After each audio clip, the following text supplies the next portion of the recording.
They sold you a lie. They told you God wants you humble and broke. That poverty is some kind of holiness. And it's keeping you powerless, trapped, and ineffective. Let's be clear, this is not about the prosperity gospel. This is about a wartime strategy your king has already written for you in Scripture. And if you're ignoring it, you're not just staying poor, you're being disobedient. Your entire financial reality is about to change starting right now. Your first move is what I call the sovereign mindset. It's a radical shift in how you see ownership. In Joshua chapter 1, verse 3, God tells Joshua, "Every place that the sole of your foot will tread upon, I have given you." Notice the tense, I have given. Past tense. The territory is already yours. Yet so many of us are on our knees, begging God for things He has already declared belong to us. You're begging for what you already own. So, you must change your prayer.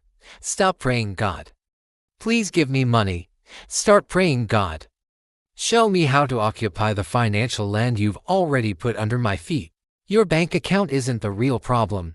Your belief that you don't already own the territory is the problem. It's a mindset of a prince begging like a pauper. The land is yours. It's time to start walking on it. The second move is understanding covenant economics. They teach tithing like it's a heavenly tax, a bill you owe God. It's not. Tithing is activating a divine supply line. Look at Malachi chapter 3 verse 10. It's not a suggestion. It's a military order from your commander. Bring the whole tithe into the storehouse and see if I will not throw open the floodgates of heaven and pour out so much blessing that there will not be room enough to store it. You're not just giving money away. You're deploying capital into the spiritual ground that secures your future. The tithe is non-negotiable.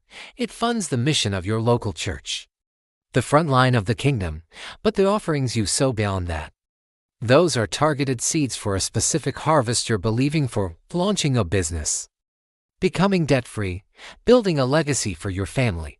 You have to stop seeing giving as a loss. It is your first and most strategic financial move. It's an act of faith that says, my source isn't my salary.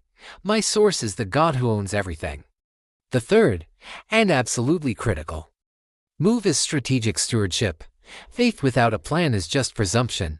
It's wishful thinking. Proverbs chapter 21, verse 5 says, "The plans of the diligent lead to profit as surely as haste leads to poverty." Think about it. David didn't just run at Goliath with a prayer and a shout. He had a strategy. He chose 5 smooth stones. He knew his weapon, he practiced with it, and he had a plan of attack. You need a budget.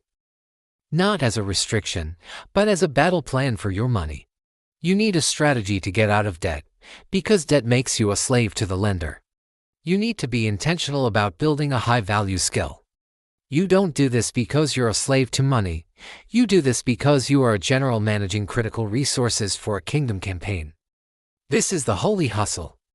It's diligent, it's focused, and it's intelligent. God blesses the work of your hands, not the folding of your hands. So, why does any of this even matter? Why does God want you financially strong?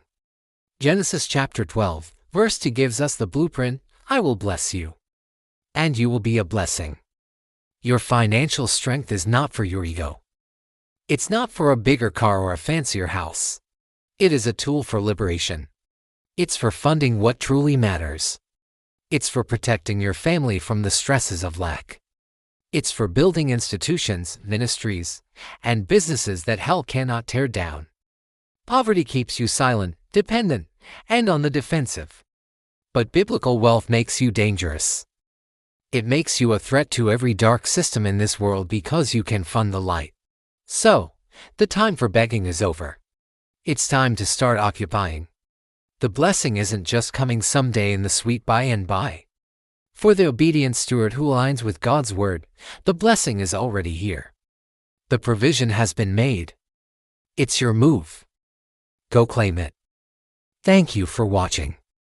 Don't forget to like, subscribe, and hit that notification bell so you don't miss our next video.